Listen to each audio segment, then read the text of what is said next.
Hello everyone, I welcome you on my channel Schooling Guide. Yesterday we were reading the chapter Our Changing Earth. Same chapter we are going to read today and the topic is earthquake. हम earthquake के बारे में पढ़ने वाले हैं.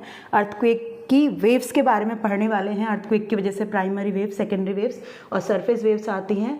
क्या criteria रहता है, कितनी इंटेंसिटी होती है, ये सब हम पढ़ेंगे. मीजरिंग इंस्ट्रूमेंट क्या होते हैं, अर्थक्वेक को मेज़र करने के जो इंस्ट्रूमेंट रहते हैं या जो स्केल रहता है उसके बारे में थोड़ा सा जानेंगे. उसके बाद क्या क्या डैमेज हो सकता है, कौन कौन सी ऐसी स्पेशल करके बेल्ट्स हैं जहाँ पर अर्थक्वेक प्रोन एरिया जिसको हम कह सकते हैं, ये सब हम इस वीडियो में जानने वाले हैं. तो चलिए स्टार्ट करते हैं. Earthquake are a sudden vibration or tremors felt on the surface of the earth. It is caused due to the disturbance beneath the crust and sometimes even a volcanic eruption can cause the surface of the earth to shake. तो earthquake क्या होता है? एक sudden vibration होता है अर्थ के ऊपर. आप अचानक से किसी को फील होता है और किसी को फील नहीं भी होता है, और कई बार ऐसा होता है वॉल्केनिक इरप्शन होने की वजह से भी अर्थ की सरफेस पे आपको शेक फील होता है.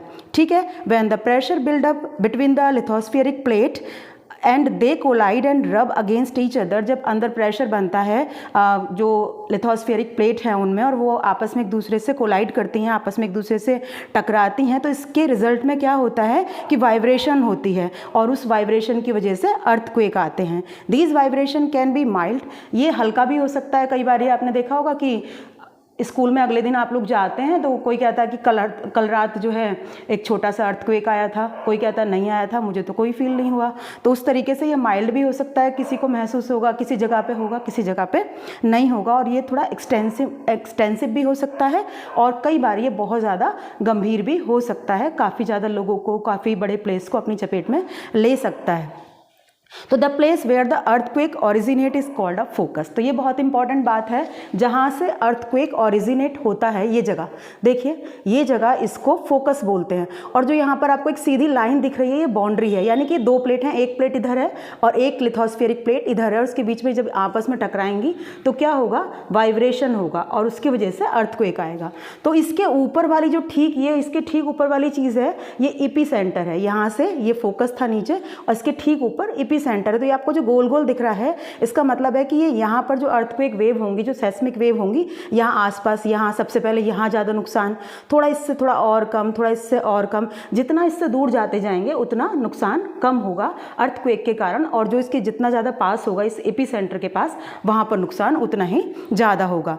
तो अब हम जानेंगे टाइप ऑफ अर्थक्वेक वेव्स. जैसा कि मैंने अभी आपको बताया था कि अर्थक्वेक वेव्स 3 तरह की होती हैं. प्राइमरी वेव्स, तो प्राइमरी वेव्स जो होती हैं वो सबसे ज़्यादा फास्ट ट्रेवल करने वाली वेव्स होती हैं. वो सॉलिड, लिक्विड और गैस तीनों में ट्रेवल करती हैं, और वो लीनियर डायरेक्शन में चलती हैं. मतलब ऐसा नहीं है कि ऐसे सीधे डायरेक्शन में चलती हैं, वो इस तरह से चलती हैं, सीधे लीनियर डायरेक्शन में चलती हैं. अब सेकेंडरी वेव की बात करते हैं. प्राइमरी वेव्स को आप पी वेव्स भी बोल सकते हैं, एंड सेकेंडरी वेव्स को आप एस वेव भी बोल सकते हैं. ठीक है.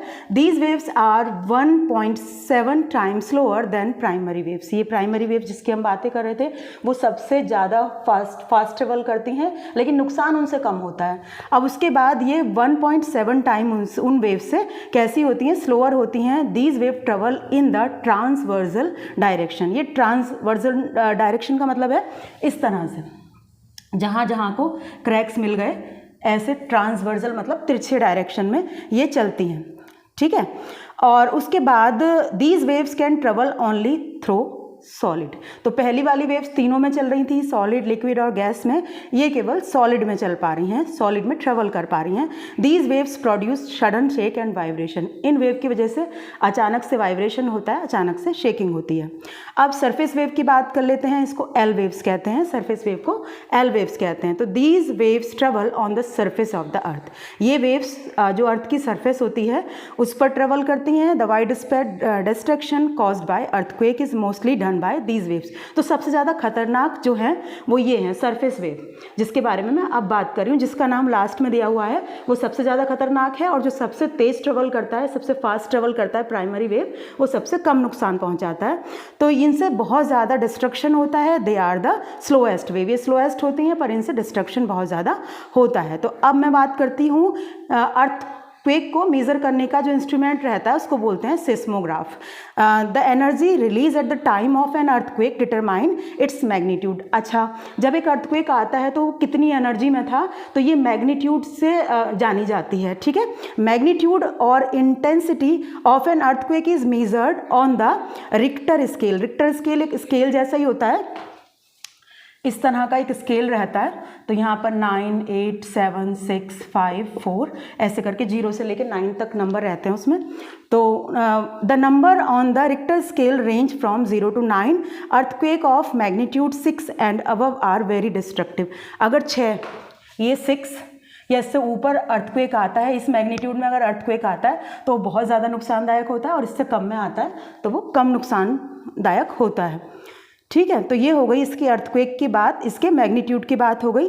अब बात करेंगे कि क्या क्या डैमेज कर सकता है। ये जो आपकी इलेक्ट्रिक वायर्स हैं उनको काट सकता है, आग फैल सकती है, रेलवे लाइन ट्विस्ट हो सकती हैं, रोड्स क्रैक हो जाती हैं उसकी वजह से, और लोग मलबे में दब जाते हैं, ठीक है। तो ये सारा नुकसान अर्थक्वेक की वजह से होता है। अब थोड़ा सा देख लेते हैं कि इसके प्रॉन एरिया कहाँ कहाँ पर है, कहाँ पर ये इसकी अर्थक्वेक की बेल्ट है। तो most of the words earthquake occur in the belt of young fold mountain. तो ये कहाँ पर है, यंग फोल्ड माउंटेन में, because these mountain are formed by tectonic plates. क्योंकि ये माउंटेन टेक्टोनिक प्लेट से ही, जैसे कल हम फोल्डिंग माउंटेन की बात कर रहे थे, तो टेक्टोनिक प्लेट से ही बने हैं। The two major earthquake prone belt identify in the word are circum Pacific belt. तो सर्कम पैसिफिक बेल्ट कहाँ है, जहाँ पर पैसिफिक ओशन है तो वहाँ पर, ठीक है, अभी दिखाऊंगी मैं आपको।